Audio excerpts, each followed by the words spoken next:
The collection agency called at 6:47 in the morning. Sarah Eloway knew the number by heart now. It appeared on her phone the way bad weather appears on a horizon, inevitable, indifferent, and impossible to outrun. She let it ring. She sat at the small kitchen table in her one-bedroom apartment in the Pilsen neighborhood of Chicago, both hands wrapped around a mug of instant coffee that had already gone cold, and she listened to it ring until it stopped. Then she picked up her gradebook and went to work. She taught history at Garfield High School on the west side of Chicago. American history, specifically the kind that was built on ambition and compromise and the slow grinding machinery of consequence. She had been teaching there for 11 years.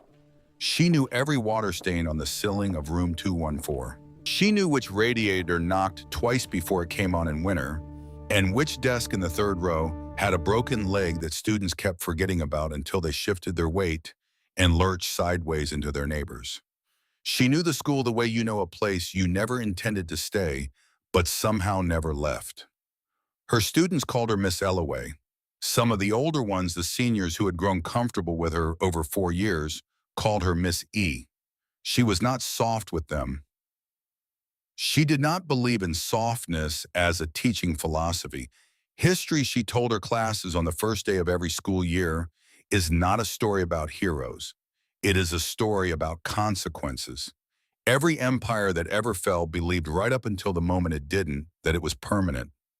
She was 36 years old.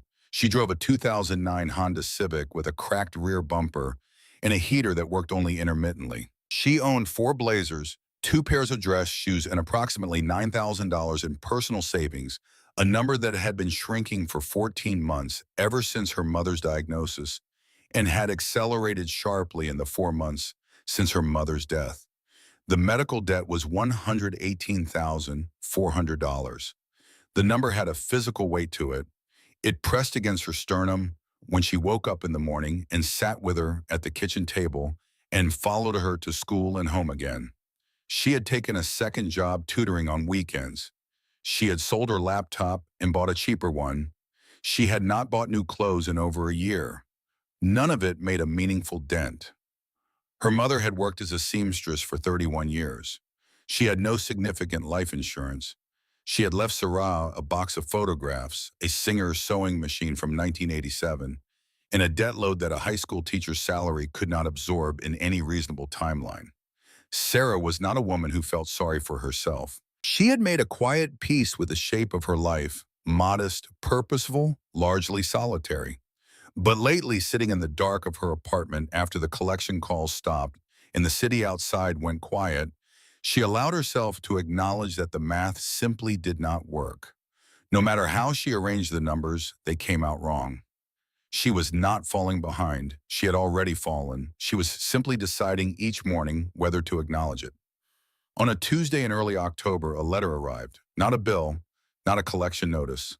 A letter printed on thick cream stock, the kind of paper that announces its own importance, sealed in an envelope, embossed with the name Whaley and Associates, Attorneys at Law, with a Manhattan address printed beneath it in clean serif type. She opened it standing at her mailbox in the lobby of her building. It was brief and formal. It informed her that a Dorothea Elspeth Blackwood deceased had named one Sarah Ellaway as the sole beneficiary of her estate. It requested that she contact the office of Mr. Prescott Whaley at her earliest convenience to discuss the details of the bequest. Sarah read it twice. Then she folded it carefully and went upstairs to call. The call took place over video Prescott Whaley's office, appearing on her laptop screen as a backdrop of dark wood shelving and soft amber light, the kind of office that communicated stability and discretion in equal measure. Prescott Whaley himself was a compact man in his late 50s with gray-streaked hair and the careful, measured manner of someone who spent his professional life delivering news that required careful delivery. He explained the situation with the efficiency of a man who had done this many times before. Dorothea Blackwood, known apparently as Dot, had been a distant relation on Sarah's mother's side. A great aunt by blood several times removed and thoroughly estranged from the family for reasons that predated Sarah's birth. She had died 12 weeks ago at the age of 91 in a budget motel outside Burlington, Vermont. She had lived there in that single room for the better part of 3 decades by choice. Whaley was careful to clarify, not by necessity. The arrangement had been deliberate and maintained with quiet discipline for reasons that the estate documents did not fully explain. Her estate consisted of one property, Blackwood Manor, located on a parcel of 46 acres in the Hudson Valley, approximately 90 minutes north of New York City. Whaley paused here, and something in the pause told Sarah what was coming. The property had been abandoned since 1991. The county had condemned the structure 2 years prior. There were outstanding property taxes of just over $80,000 accumulated over 33 years of non-payment. The state had issued a demolition order.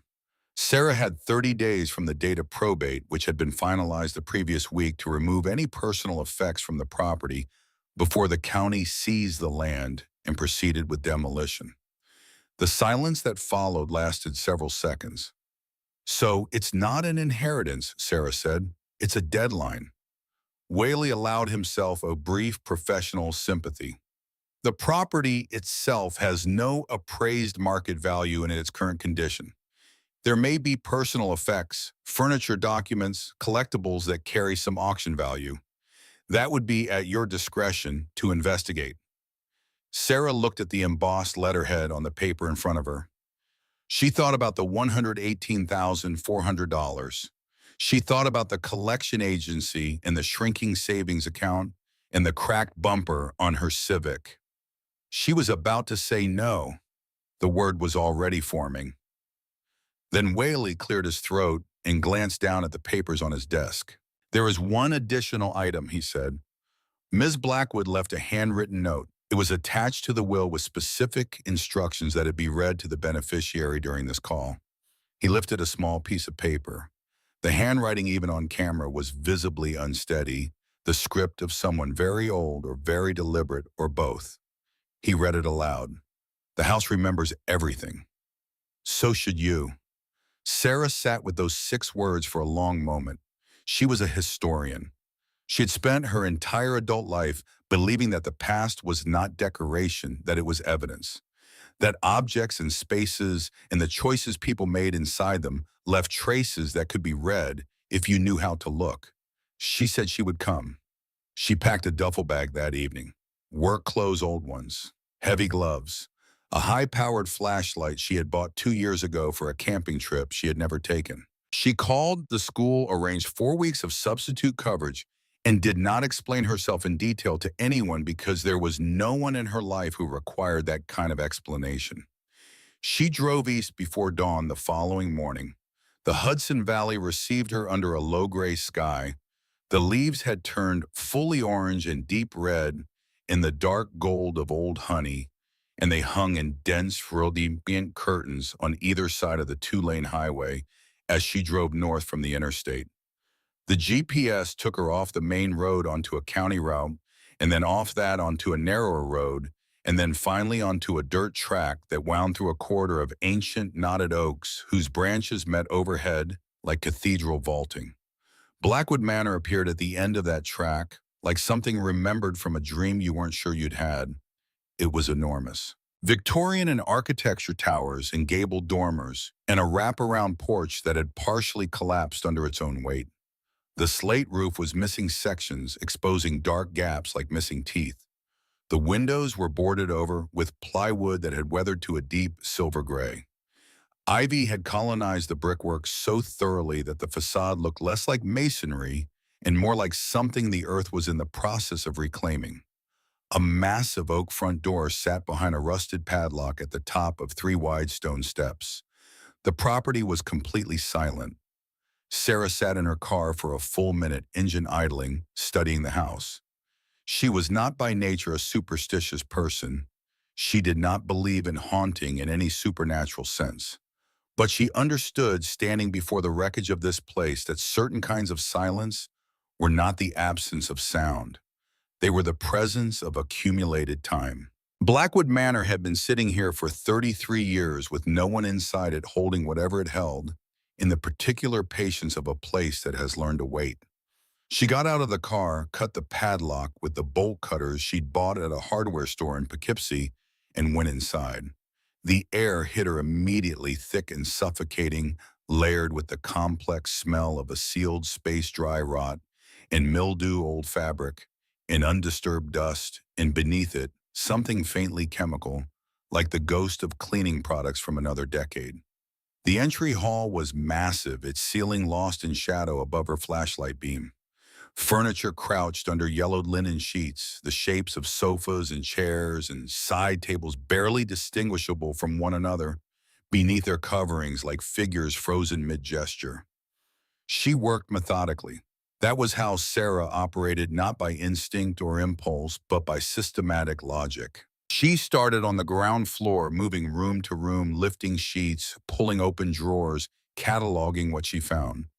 Most of it was exactly what she expected: furniture, swollen with damp dishes, filmed with mineral deposits, framed photographs, too water damaged to identify decorative objects of no particular value. On the second day, she found a set of silver candlesticks in a credenza in the dining room. On the third day, a small oil painting, a Hudson River school landscape, unsigned, but technically competent, in the back of a bedroom closet. These she set aside carefully. They were not nothing, but they were not enough. What she noticed more than anything was what was absent. Blackwood Manor had clearly once been a house of significant means. The architecture was grand, the proportions deliberate and generous, the millwork intricate, the fireplaces faced with carved marble. But the house had been systematically stripped. Not ransacked, there was nothing violent or chaotic about the absences. It had been emptied with care and intention. Paintings had been removed from walls, leaving brighter rectangles of wallpaper behind them. Display cases stood empty, their glass fronts dusty but intact.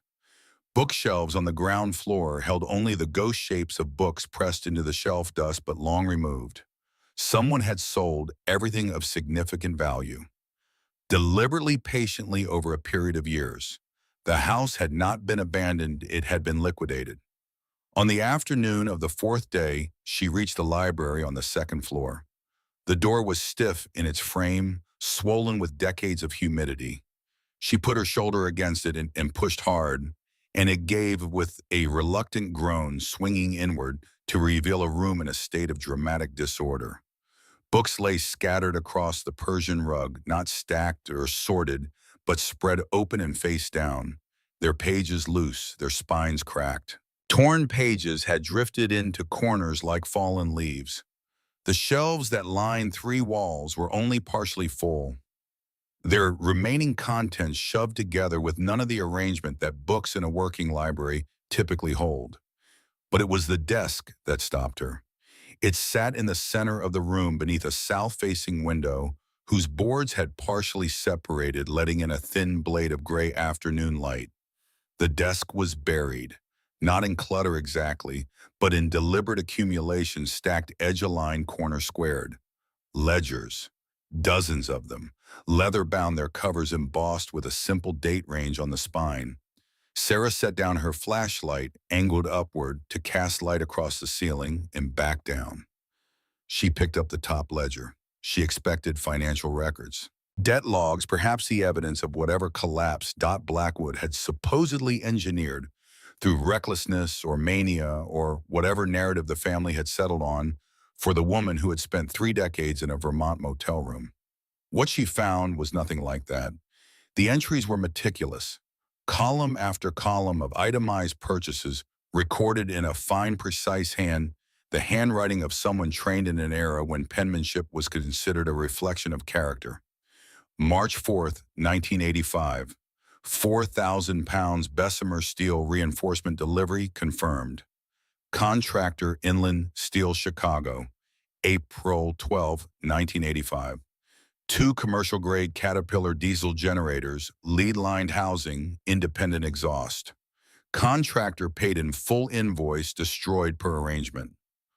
August 9th, 1986. Independent ventilation shafts, vertical installation complete. Final contractor terminated early.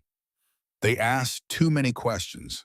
September 3rd, 1986, Mosler Safe Delivery, 6 units, heavy rotary combination. Installed below grade. No record filed with county. Sarah lowered the ledger. She stood very still in the dusty library light and turned the information over in her mind, the way she turned historical evidence, slowly holding it up to what she knew, looking for its shape. This was not the record of a woman losing her fortune. This was the record of a woman spending it, deliberately, in secret, on industrial-grade infrastructure that had no visible presence anywhere in this house. She picked up the next ledger, and the next. 3 years of meticulous documentation. The figures were staggering, hundreds of thousands of dollars per entry, adding to something that by the end of 1988 had consumed a sum she could only estimate at several $1,000,000. All of it untraceable, all of it in cash or destroyed invoices. She flipped to the final entry in the last ledger. The handwriting here was different from the rest. The same pen, but the letters uneven, the pressure inconsistent, the control that had characterized every preceding entry fractured into something urgent and raw. They are circling. The hounds have caught the scent, but they will find nothing. Everything visible is already gone. The hollow wall holds the truth for the last Blackwood. When you find it, and you will find it because they always send the right person, eventually do not wait. They watch the house. They have always watched the house. Sarah set the ledger down very carefully on the desk. She stood in the ruined library for a long time. Outside, the wind moved through the October trees and the house groaned around her the way old houses do in the language of contracting wood and settling stone. She looked at the walls. She looked at the floor. She looked at the ceiling, at the proportions of the room, at the single window with its separated boards. The hollow wall. She was still thinking about it the next morning when the sound of tires on gravel pulled her to the window. The car was completely wrong for the setting. A black Mercedes-Benz S-Class, freshly washed and gleaming, moving slowly up the weed-choked dirt track as though the mud and the ruts and the general state of rural abandonment were beneath its concern. It stopped in front of the manor and sat for a moment, engine running, before the driver's door opened. The man who stepped out was in his late 50s. He was tall and carried his height with the deliberate posture of someone who had learned early in life that physical presence was a form of communication. His hair was silver and combed back with precision. His suit was dark charcoal, clearly tailored, worn, with the unself-consciousness of a man for whom such things were simply the uniform of his existence. He picked his way across the muddy ground to the front steps, with the measured care of someone who had not come to get dirty, but had come prepared to do whatever was necessary. Sarah watched him from the second-floor window. Then she went downstairs. She opened the front door before he could knock. He looked at her with eyes that were pale and still and deeply attentive, the eyes of a man who processed information quickly and revealed very little of what he did with it. "Ms. Ellaway," he said, not a question. He had done his research. "You have me at a disadvantage," she said. He produced a business card from his breast pocket and extended it without hurry. The card was thick cream-colored, embossed in dark ink. Vincent Hargrove, Apex Holdings. Beneath the name, a Manhattan address. "I represent a development interest that has been watching this property for some time," he said.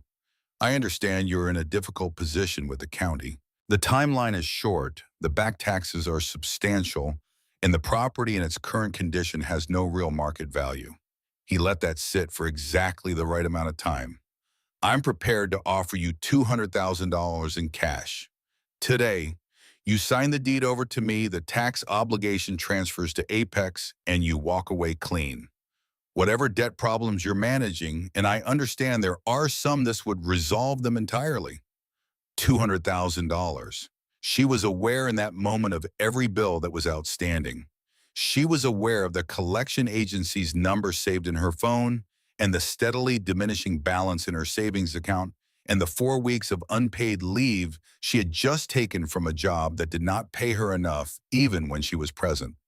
She was aware that $200,000 was by any rational measure more than she could reasonably expect to extract from the contents of this house in the time remaining. She was almost certain she was going to say yes.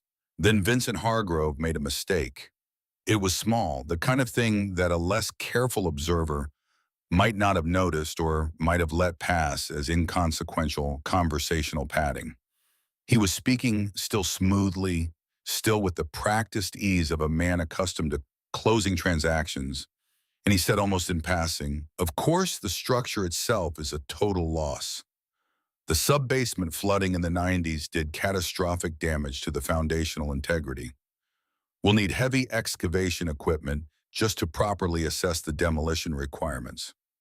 Sarah kept her face neutral. She kept it neutral because she was a historian and because she had spent 11 years teaching adolescents how to perform attention and concealment simultaneously, and because the night before, she had spent 4 hours at the library desk reading the original architectural blueprints of Blackwood Manor that she had found rolled and rubber banded in the bottom drawer.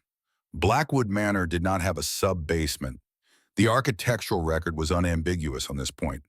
The house sat on Hudson Valley bedrock, dense, unbroken granite shelf that made subgrade construction enormously expensive and technically complex. The original plans showed a shallow crawl space beneath the ground floor, barely 3 feet of clearance, equipped for plumbing access and nothing more. There had been no additions, no subsequent excavations filed with the county. There was no sub-basement. Vincent Hargrove knew about something beneath this house that the official record did not account for, and he had mentioned it with the careless confidence of a man who assumed she had not done her homework. "I'll need a few days to think about it," she said.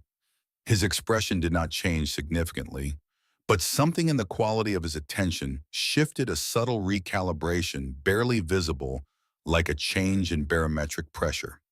His smile remained, but its warmth, which had always been a performance, became something colder underneath. "I'd encourage you not to take too long," he said. "The county's deadline isn't negotiable. In this kind of offer, the liquidity, the speed, it doesn't stay on the table indefinitely." He paused at the foot of the steps, adjusting his cufflinks with precise, unhurried movements. Dot Blackwood spent the last 30 years of her life invisible to the world, Miss Ellaway. She died without a single person who knew her name present at the end. He looked up. History has a way of repeating itself for families that make the wrong choices. He got back into his Mercedes.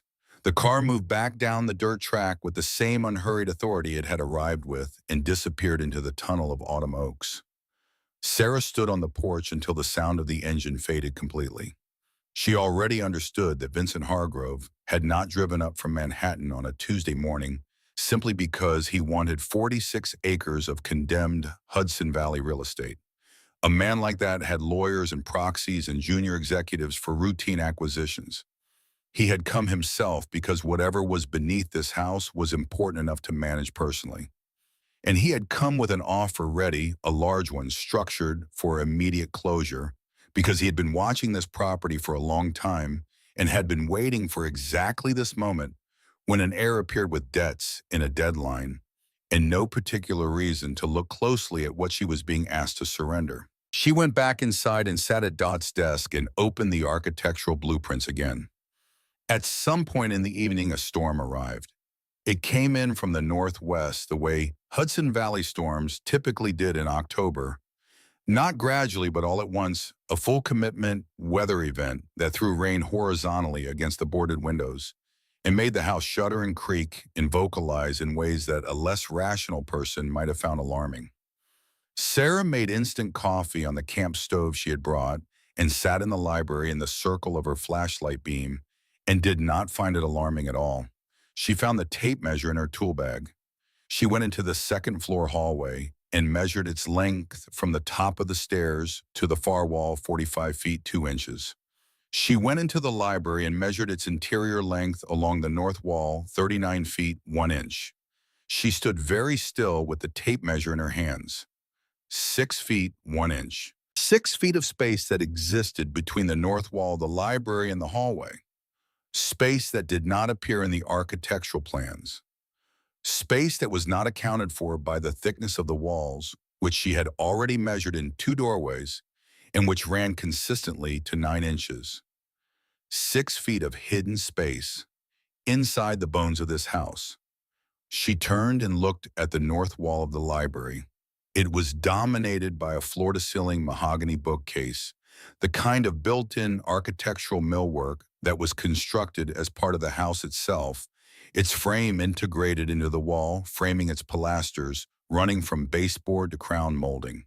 It was beautiful work, even in its current state of dust and abandonment. Solid, seamless, permanent looking. She spent 20 minutes examining it methodically, running her hands along the molding, pressing the panels, checking the back edges of the shelves for levers or triggers, or any of the mechanisms that old houses sometimes contained and that she had read about but never expected to actually encounter. Nothing moved. Nothing shifted. She looked at the sledgehammer she had leaned against the opposite wall 3 days ago when she had bought it from a hardware store in town on the general theory that an old house with swollen doors and sealed rooms would require persuasion. She thought about Dot Blackwood, who had died at 91 in a motel room in Vermont, having spent 30 years waiting, who had written in the final pages of her record, "The hollow wall holds the truth." She thought about her mother, about the Singer sewing machine from 1987 and the box of photographs and the $118,400. She thought about Vincent Hargrove's pale, still eyes in the sub-basement that did not exist in any official record. She picked up the sledgehammer. She set her feet. She looked at the beautiful, seamless, permanent-looking mahogany bookcase. She swung. The iron head connected with the center panel in an explosion of splintering wood. The sound was enormous, a crack that ricocheted off the plaster walls and died in the storm noise outside. Dust and splinters rained down. She swung again and again. The bookcase broke apart in sections, panels splitting from frames. Shelves tearing free, the whole elegant structure coming apart with the shocked velocity of something that had waited too long to be struck. She grabbed the crowbar. Behind the destroyed millwork, the old plaster wall was exposed faded floral paper over ancient lath and horsehair. She drove the crowbar into it. The plaster exploded outward in a billowing white cloud that filled her lungs and coated her face and hair. She ripped out lath, throwing it behind her, the old nails shrieking as they tore free. The storm outside intensified and the house groaned around her, and she worked in the white cloud of destruction with the focused, deliberate energy of a woman who had decided finally to stop being careful. And then the air changed. It came through the hole she had made in the wall, not the damp, mildewed air of the house, but something shockingly different. Cold, clean, with an edge to it, ozone and machine oil and old metal. The smell of a sealed space that had been engineered, not abandoned. Sarah stopped. She clicked on her flashlight and aimed it into the hole. The beam fell on a surface of dark metal, heavy riveted, industrial. A door, a steel door, set into a reinforced concrete frame that had been built inside the wall cavity and concealed behind the mahogany millwork for decades. The door stood open by perhaps 2 inches, not locked, not sealed, but waiting, as though something on the other side had been holding its breath for 33 years and had just exhaled. Beyond the door, a wrought iron spiral staircase descended into absolute total darkness. Sarah stood in the wreckage of the north wall of Dot Blackwood's library, covered in plaster dust, her flashlight beam cutting down into the black spiral below the storm tearing at the house above her. She thought of the ledgers, the steel and the generators and the Mosler safes, the years of meticulous preparation, the 30 years in a motel room, the note read over a video call by a careful neutral lawyer. The house remembers everything. So should you. She stepped through the hole in the wall. The iron grating was ice cold beneath her boots. Sarah descended slowly, one hand on the central spindle of the spiral staircase, the other holding the flashlight angled downward. The beam bounced against the curved concrete walls of the shaft, tight, engineered, precisely formed. Not rough excavation. This had been poured in sections, the formwork marks still visible in the concrete, regular and deliberate as the rings of a tree. She counted the steps. 10. The air grew colder with each one, dropping out of the damp warmth of the house and into something that felt geological, the deep, indifferent chill of stone that had not seen sunlight in geological time. 20, the smell intensified, machine oil and ozone and something metallic underneath like the inside of a gun safe. The storm above her was already inaudible. Down here there was only the sound of her own breathing and the soft ring of iron under her boots. 30. The staircase ended on a narrow concrete platform. In front of her, filling the entire end of the shaft, was the door. It was not what she had seen through the hole in the wall. That had been the access panel, the interior face of the concealment structure. This was the real door, a blast door. 3 inches of solid steel plate set into a reinforced frame of welded angle iron with a locking mechanism along its right edge that belonged unmistakably in a bank vault or a military installation. The kind of door that existed to survive things that destroyed everything else. It stood open by 4 inches, the same held breath quality as the panel above. An invitation that had been waiting for a very specific guest. Sarah set her shoulder against the steel and pushed. The hinges had not been oiled in over 3 decades. They resisted her with a grinding metallic protest that resonated through the concrete shaft and up through the bones of her hands. She pushed harder, planting her boots, driving with her legs. The door moved inch by reluctant inch, and then with a final shriek of metal on metal, swung inward. Darkness greeted her. Total, absolute darkness, the kind that exists only underground where no ambient light has ever penetrated. Her flashlight beam cut into it and was immediately swallowed by scale. The ceiling was high, the room was large. She could not yet see the walls. She stepped inside. To her left, she found the electrical panel by following the wall with her flashlight. It was a heavy gray industrial box surface mounted on the concrete, its face marked with a main breaker and a series of subsidiary switches labeled in Dot's precise handwriting on small paper tags. Sarah reached up and gripped the main breaker lever. It was stiff. She put both hands on it and threw her weight downward. For 3 full seconds, nothing happened. Then somewhere in the back of the room, a machine began to wake up. It started as a vibration in the concrete floor felt through her boots before it was heard. Then a low mechanical cough, then a deeper cough, then a sustained rolling growl that built in intensity until the entire room was vibrating with it. A Caterpillar diesel generator, industrial grade, shaking off its dormancy with the authority of a machine that had been built to last and maintained to prove it. Dot had arranged the same quiet, durable mechanism for the vault systems that she had arranged for the truck, a standing instruction administered through Whaley's office that kept the fuel tanks filled. The filters changed and the mechanical systems turned over at intervals long enough to prevent the kind of irreversible seizing that abandonment produces.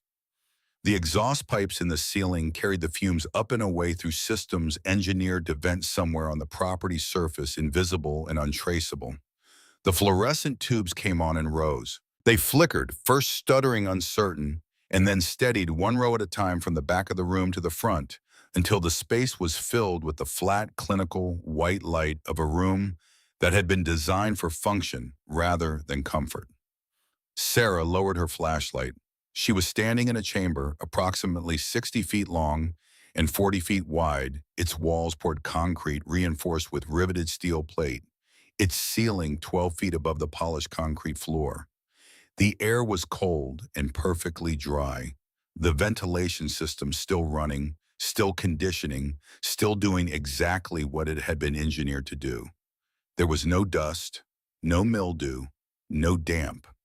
The environment inside this room had been maintained with mechanical precision for 3 decades while the house above it fell apart. Along the right wall in a row from near the door to the far end of the room stood 6 Mosler safes. They were identical in construction. Heavy-duty commercial units, each approximately 5 feet tall, their faces featuring the complex rotary combination dials that Mosler had been producing since the 19th century. 5 of them were sealed. Their dials were set, their handles locked down. The sixth, the smallest of the group positioned at the far end of the row, stood with its heavy door open. In the center of the room, incongruous against the industrial severity of the concrete and steel, sat a long mahogany conference table. 6 leather chairs were arranged around it. On the table, a bank of boxy security monitors sat in a row, their screens dark. And on the far wall, the wall directly opposite the blast door, Dot Blackwood had built something that Sarah could only describe in the first moment of seeing it as the life's work of a very serious mind. The entire wall was covered in corkboard. The corkboard was covered in documents. Photographs, newspaper clippings, photocopied bank records, handwritten notes, architectural drawings, legal filings. They were connected by lengths of red yarn pinned at nodes and stretched between points with the geometric logic of a mind that had been mapping a system, not decorating a room. The papers had yellowed at the edges over 3 decades, but the pushpins held, and the yarn held, and the structure of the thing, the argument of it, the accumulated case was intact. Sarah went to the open safe at the end of the row. Inside, resting on the steel shelf, were 2 items: a leather briefcase, dark brown brass, latched the leather dry but uncracked, and on top of it, a sealed envelope, cream-colored, dressed in Dot's handwriting for the last Blackwood. Sarah's hands were not entirely steady when she picked up the envelope. She was aware of this and did not judge it. She tore the flap open carefully and unfolded the letter inside. The handwriting was the same as the final ledger entry, controlled in its intention, but fractured in its execution, the script of a woman writing under great urgency in the very last years of a very long life. If you are reading this, I am dead. This is not a tragedy. I have been ready for some time. What you need to understand, what everything in this room is designed to help you understand, is that I did not lose. They wanted me to lose. William Hargrove spent considerable resources ensuring that the world believed I had lost. He succeeded publicly. Privately, he failed completely. In 1987, I discovered that Hargrove Holdings had knowingly approved a dam construction project in upstate New York with falsified structural engineering reports. The actual engineering showed catastrophic failure risk. They filed the falsified version with the state and proceeded with construction. The dam failed in 1989. 4 people died. The Hargroves buried the evidence, bought the survivors, and attributed the failure to weather conditions. The truth is on the microfiche in this briefcase. When I began asking questions, William Hargrove moved against me. He had the access to do it. We had been business partners for 11 years, and he had accumulated leverage during that time that I had been foolish enough not to anticipate. He fabricated an embezzlement case. He poisoned the board of our joint shipping company. He had me removed from my own enterprise and publicly discredited. By 1991, the Blackwood name meant nothing in any boardroom on the East Coast. But he could not find what I had already hidden. I liquidated everything before the legal proceedings concluded. Every asset, every holding, every investment converted to bearer bonds before the courts could freeze the accounts. $40 million in untraceable, fully legal instruments. They are in the briefcase. Beneath them, on an index card in a separate envelope, you will find the combination sequences for all 6 safes. The open one is yours immediately. The others will require more time and more of you than tonight. I have lived 33 years making myself invisible because it was the only way to protect what I built in this room. A woman with no assets and no address is a woman who cannot be found. William Hargrove is dead. His son Vincent has continued the search because Vincent knows, as his father knew, that the evidence in this room is sufficient to put the entire Hargrove enterprise in federal prison. They will come for the house. They may already be close. The green lever on the main console seals the vault door from the inside. The red wheel behind the corkboard wall opens the tunnel to the carriage house. Survive first, then act. I chose you because your mother told me in a letter she sent 20 years ago that her daughter read history the way other people breathe. I held that letter for 20 years. I hope she was right. Do not wait too long. Sarah folded the letter and set it on the table. She unlatched the briefcase. The hinges released with a clean, precise click. Inside, stacked in waterproof polymer sleeves and arranged with the same meticulous care that characterized everything Dot had done, were the bearer bonds. Beneath them, exactly as the letter described, a small sealed envelope containing a single index card, 6 combination sequences, each numbered to correspond with the safes in order. She registered the weight of what she was holding, the physical reality of $40 million, and set it carefully on the table. She slung the briefcase strap across her body and turned to the far wall. Dot had been building this case for decades. The corkboard was not chaos. It was a chronological argument organized from left to right, beginning in the early 1980s and ending with documents dated as recently as 2019. Sarah moved along it the way she moved through a museum, reading the labels, following the logic, allowing the structure to reveal itself. Apex Holdings. Vincent Hargrove's company was a successor entity to Hargrove Holdings, rebranded in 1993, 2 years after Dot's public ruin. The dam project, a reservoir expansion in Greene County, New York, contracted in 1986 and completed in 1988, it was documented in extraordinary detail. The falsified reports, the approved but unbuilt safety structures. The failure in the spring of 1989 during snowmelt, when the compromised spillway gave way and 4 workers downstream were killed. The subsequent investigation guided toward a conclusion of weather-related structural stress by consultants whose fees Dot had traced were paid through a Hargrove subsidiary. She was still reading when she missed the sound entirely. It came back to her as an anomaly, something that didn't belong to the ambient noise of the generator in the ventilation system. A vibration transmitted through the ceiling through 30 feet of bedrock in concrete, attenuated but unmistakable. Glass breaking. She was at the security monitors in 4 steps. She hit the power switch on the back of the unit, and the screens flickered on 4 feeds, grainy black and white cameras placed throughout the manor's interior. On monitor 3, the front parlor, Vincent Hargrove stood in the center of it. His tailored jacket had been exchanged for a dark field coat. Beside him stood 2 men she had not seen before. One was large and broad-shouldered, with the physical economy of someone trained in how to use a body efficiently, a crowbar in one hand, a compact suppressed pistol in the other. The second man was smaller but equally deliberate in his posture. Vincent had not waited until morning. He had returned under the cover of the storm with men who had been staged nearby waiting for a signal. Whatever calculation he had made during the drive back to wherever he had gone after their meeting on the porch, whatever he had concluded about how much she had already found, about how much longer he could afford patience, had resolved into this.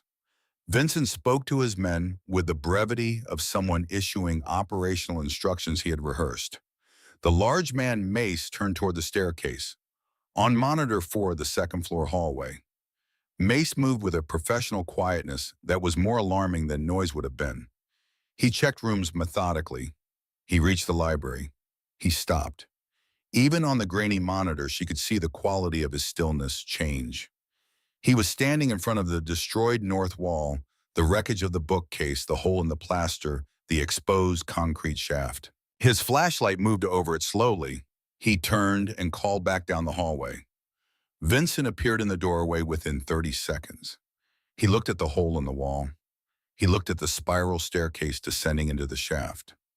Something moved across his face, not surprise exactly, but the particular expression of a man who has been looking for something for a very long time and is standing at last at its threshold. He said something short to Mace. Mace moved toward the opening. Sarah was already at the main console. The console sat beside the generator, 2 primary control mechanisms exactly as Dot's letter described. On the left, a heavy green iron lever, currently upright. On the right, a large red iron wheel mounted on an industrial pipe that disappeared into the concrete wall. She heard boots on the iron spiral staircase. The sound carried clearly through the shaft, the ring of metal deliberate in descending. She gripped the green lever with both hands and pulled it down. The response was immediate and enormous. A hydraulic system that Dot had engineered to survive decades of dormancy engaged with a sound like a freight train's emergency brake, a sustained mechanical shriek of pressurized fluid moving through aged but intact lines. The blast door began to move.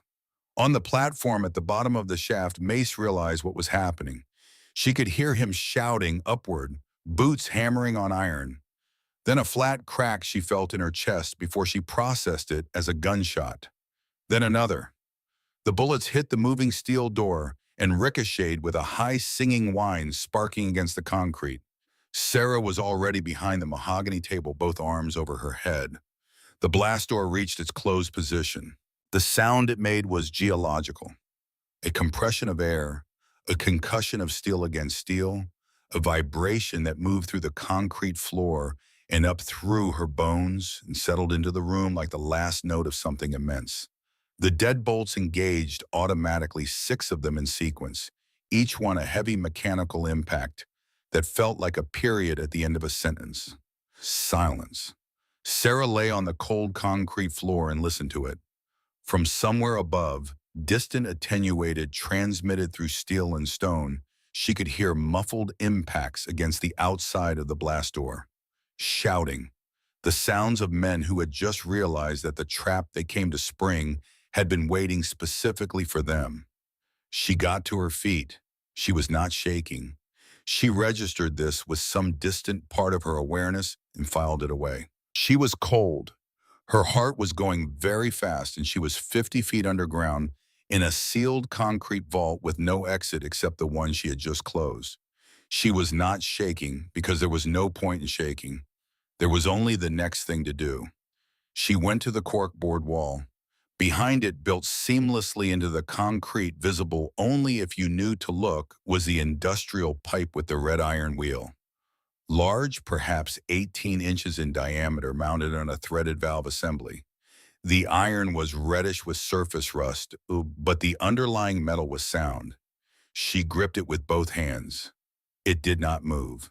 She repositioned, changed her grip, and pushed counterclockwise with her full body weight. Nothing. She placed her left boot flat against the concrete wall for leverage, gripped the wheel at the 9 and 3 positions, and threw every pound of herself into a single counterclockwise rotation. Something cracked, the sound of a structure, giving way to a force it can no longer resist. The wheel moved a quarter turn, then another. Then it spun free, turning smoothly on a mechanism that beneath the rust had been engineered to last. A deep hiss filled the room, pressurized air releasing from a system sealed for 33 years. The section of concrete wall to the left of the pipe shifted, opening inward on heavy hinges to reveal a rectangular opening approximately 4 feet wide and 6 feet tall.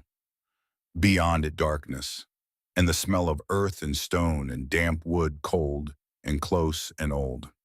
Sarah picked up her flashlight. She checked the briefcase strim across her shoulder. She looked back at the vault, at the corkboard wall, and the Mosler safes, and the long mahogany table, and the fluorescent tubes burning in their rows, illuminating a room that had waited in the dark for 33 years. From back on the blast door, faint but persistent, came the sound of men trying to get through steel that was not going to yield. She turned to the tunnel and ran. The tunnel was not made for running, it was made for survival, which is a different thing entirely. The ceiling cleared her head by approximately 8 inches. The walls pressed in to within arm's reach on either side. The floor was packed earth, uneven in places where the bedrock pushed up through the soil, smooth in others by wooden boards that had warped and partially rotted under decades of ground moisture. Sarah moved in a crouched run, her flashlight beam cutting ahead of her through the dark, one hand trailing the right wall for orientation. The briefcase swung against her hip with each stride. The air was cold and close and smelled of wet stone and old wood and something earthy and mineral that she associated without quite knowing why with the deepest part of winter. The tunnel ran straight for approximately 50 yards, then bent slightly to the left, following the natural contour of the bedrock shelf beneath the northern edge of the Blackwood property. The wooden support beams that shored the ceiling every 6 feet were massive 8x8 timbers, old-growth lumber. Dot had built this to last. She had built everything to last. The tunnel sloped upward after the bend, gradually at first, and then more steeply. The wooden boards gave way to bare earth and then to flat stone, and the smell shifted less mineral, more organic, the complex smell of roots and soil, and the particular dampness of ground that had recently absorbed a great deal of rain. She hit the trapdoor at full stride and nearly fell. It was directly above her, set flush into the tunnel ceiling, a heavy wooden panel, its edges framed in iron, strapping a simple iron ring handle centered in its face. She caught herself on the ladder rungs bolted to the wall directly beneath it, 4 rungs iron set into the stone. She climbed in them in 2 steps, planted her shoulder against the trapdoor, and pushed. The resistance was significant. 33 years of soil compaction and root growth had integrated the door into the earth above it. She pushed harder, felt the edges give slightly, pushed with everything her boots braced on the top rung, her shoulder taking the full load. The trapdoor burst open. Rain drove itself immediately into her face, cold, hard, horizontal, the full force of the October storm. She hauled herself up and collapsed onto wet grass, gasping, the briefcase slamming into the ground beside her. She lay there for 2 seconds, just breathing with the rain hammering her back and the cold grass soaking through her jacket. Then she got up. She was inside the carriage house, or what remained of it, largely open to the sky.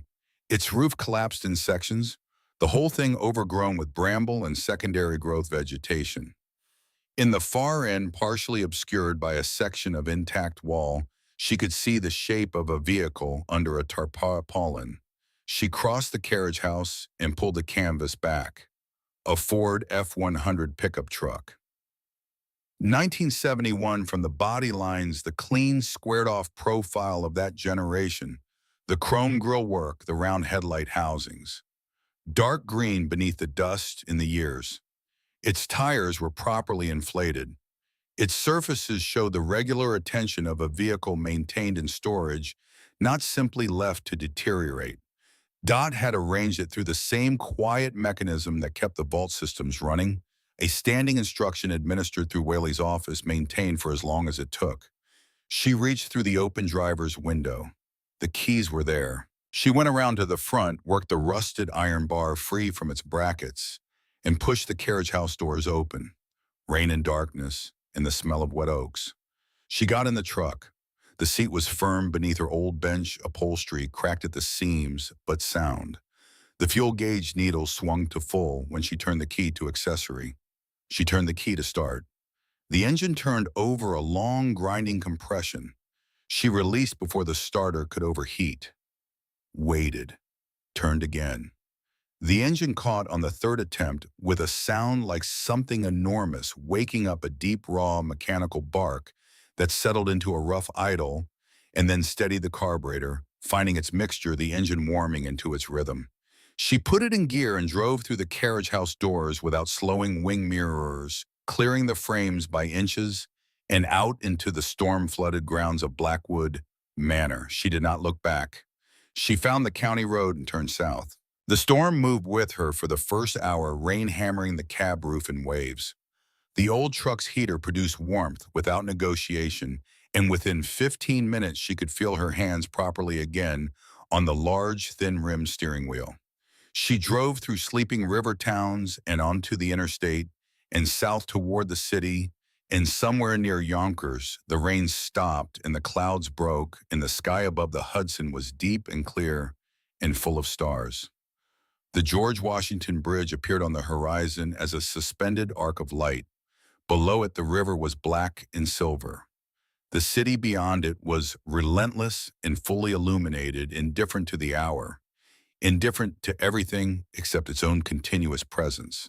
Sarah crossed the bridge as dawn was beginning, not sunrise yet, but the gray-blue precursor that arrives ahead of color and simply makes the darkness less complete. She drove through Upper Manhattan and south along the west side and parked on Varick Street at 6:12 in the morning. She sat in the cab for a moment, engine idling, and looked at herself in the rearview mirror. Plaster dust in her hair, a cut on her left cheekbone she didn't remember receiving, dried to a thin, dark line. Her jacket gray with concrete dust and streaked with tunnel mud. Her eyes, she noted with a detachment that surprised her, were entirely steady. She turned off the engine and walked into the federal building. The FBI's white-collar crime division was staffed at that hour by a single-duty agent who looked at the woman who had just walked through the door at dawn, covered in construction dust, in dry blood, carrying a leather briefcase, radiating the focused calm of someone who has been moving toward a single point for a very long time and has finally arrived and picked up his phone without being asked. She placed her identification on the counter. "My name is Sarah Elohwachwan," she said. "I have evidence of a federal fraud case spanning nearly 4 decades and ongoing attempted murder from last night and $40 million in bearer bonds that belong to a legitimate estate. I need to speak to someone in white-collar crime and someone in violent crimes, and I need to speak to them now." What followed was procedural and slow and thorough, which is the actual nature of the machinery of justice when it begins to move. She was taken to a room. She was given coffee. 2 agents came, then 3, then a woman in her 40s with the title of Special Agent in Charge, who read the summary Sarah had written by hand in the waiting room and did not speak for 30 seconds after she finished. Sarah laid it out in the order that a historian would lay out evidence, chronological source cross-referenced. The ledgers, the vault, the cork board, the microfiche, the dam project and the falsified engineering reports, and the 4 deaths in Greene County in the spring of 1989. The bearer bonds and their provenance. Vincent Hargrove at the manor that morning with his offer and his lie about the non-existent sub-basement. Vincent Hargrove that evening with 2 armed men and instructions she had read on a security monitor. She placed the black metal tin on the table. The special agent in charge looked at it for a moment. Then she looked at Sarah. "How long were you in the vault?" she asked. "Approximately 40 minutes, Sarah said. The agent nodded slowly in the way that people nod when they are recalibrating their understanding of a situation. "And you drove here directly from Hudson Valley?" "Yes. In a 1971 Ford truck. The other car had a wheel lock on it."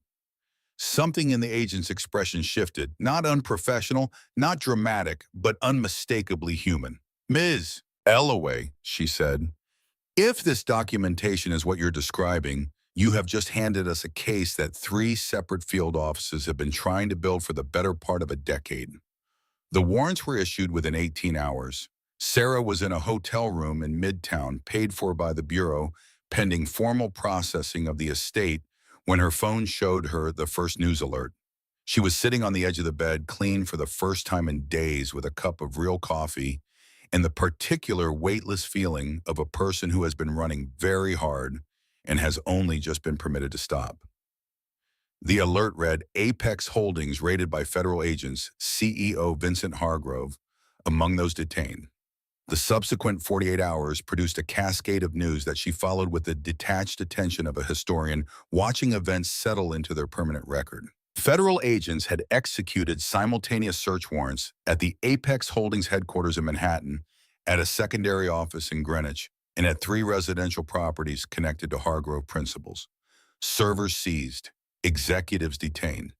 The Greene County dam failure of 1989, buried in regional archives for 3 decades, resurfacing in national coverage, its 4 victims finally acquiring names in articles that had not been written when they died. Vincent Hargrove and his private security contractor had been located by Greene County Sheriff's deputies at Blackwood Manor on Thursday morning.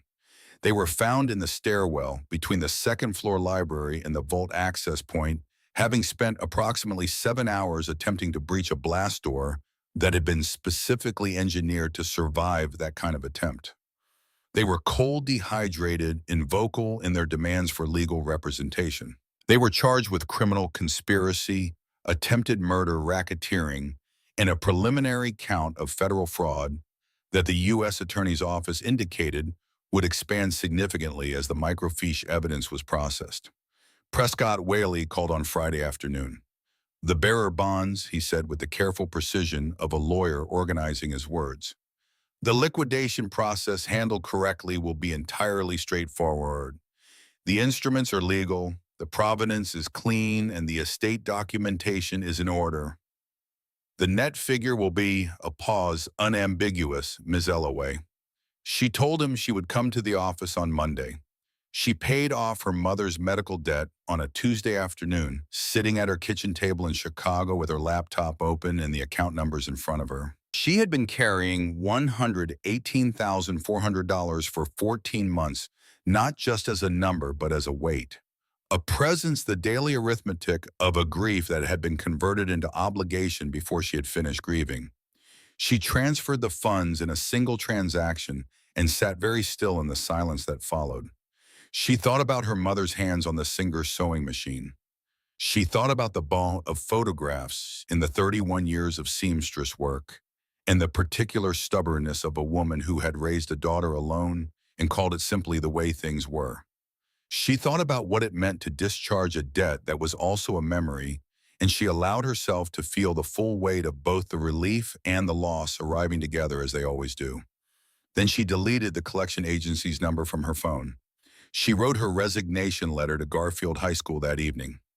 3 paragraphs. She thanked the administration, her colleagues, and in the final paragraph, her students, the ones who had shifted their weight in the broken desk in the 3rd row. The ones who had groaned when she said, history is not a story about heroes. The ones who had come back after class to argue with her because they couldn't stop thinking about what she'd said. She had spent 11 years teaching them that the past was evidence, not decoration. She still believed that. She believed it more than she had a week ago. She drove back to the Hudson Valley on a Saturday in November. The leaves were gone from the oaks along the dirt track, stripped by the storm, and the weeks that followed leaving the branches clean and dark against a sky of pale, cold blue. The manor sat at the end of the track exactly as it always had, its slate roof and boarded windows, an ivy-covered brick, unchanged by anything that had happened inside it or beneath it. It looked the same. It was not the same. Sarah stood in the driveway with a coffee thermos in one hand and a rolled tube of architectural drawings under her arm. Drawings were prepared by a firm in Hudson that specialized in historic preservation, the particular challenges of restoring masonry and millwork that had been deteriorating for decades. The slate roof would be addressed first, then the foundation, then the library, whose north wall she had a specific and personal interest in seeing rebuilt. She went inside and spent an hour walking the rooms with the drawings and a legal pad making notes. Then she went down to the vault. The generator caught on the first attempt. The fluorescent tubes came on in their rows. The vault was exactly as she had left it, the mahogany table, the 5 sealed Mosler safes, the corkboard wall, the open blast door that the Bureau had documented and photographed and ultimately left in her custody as the property owner of record. She went to the second Mosler safe. She worked the combination from the index card, left, right, left. The mechanism was smooth, its internal components protected by 3 decades of controlled environment. The door opened. Inside folders, organized, labeled, stacked with the same precision as everything else Dot had curated. The top folder was labeled in Dot's handwriting, 5 additional entities. Shell companies. Hargrove connected. Sufficient for prosecution. Beneath it, 5 more folders, each tabbed with a company name Sarah did not recognize. The most recent documents inside were dated 2021. Dot had been adding to these files until very close to the end. Sarah stood in the vault with the folder open in her hands and understood something that she had been approaching for days without quite arriving at. Dot Blackwood had not simply left her money in evidence. She had left her a job. An incomplete job, 33 years of work that had reached the limits of what one person operating alone and in secret could accomplish. The vault was not a conclusion. It was a handoff. She put the folder back. She closed the safe. She took the legal pad from under her arm and wrote Prescott Whaley's number at the top of a fresh page, and beneath it, the number of the special agent in charge. And beneath that, she began making a list of everything that needed to happen next. She was still writing when the light through the vault's ventilation grates shifted from the pale blue of mid-morning to the warmer angle of late afternoon, and the old generator settled into its long, steady rhythm, and the house above her held its silence the way it had always held it. Not the silence of abandonment, the silence of a place that is waiting to be brought back to life. She climbed the spiral stairs into the ruined library, stepped through the gap in the north wall, and stood in the amber light that fell through the separated window boards in long slats across the dusty floor. The architectural drawings were still under her arm. The legal pad was full of notes. The second Mosler safe held 5 more folders and whatever they would require of her. She looked up at the ceiling and she said quietly to the room and to the house and to the woman who had built something extraordinary in the dark beneath it. You weren't crazy, Dot. You were just waiting for the right person. Outside, through the gaps in the boards, she could hear the wind in the oaks along the driveway, in the particular quiet of the Hudson Valley in November, and somewhere on the roof above her, the sound of a loose slate shifting in the breeze, a small, specific sound that meant work to be done and time to do it, and a house that was finally ready to be known.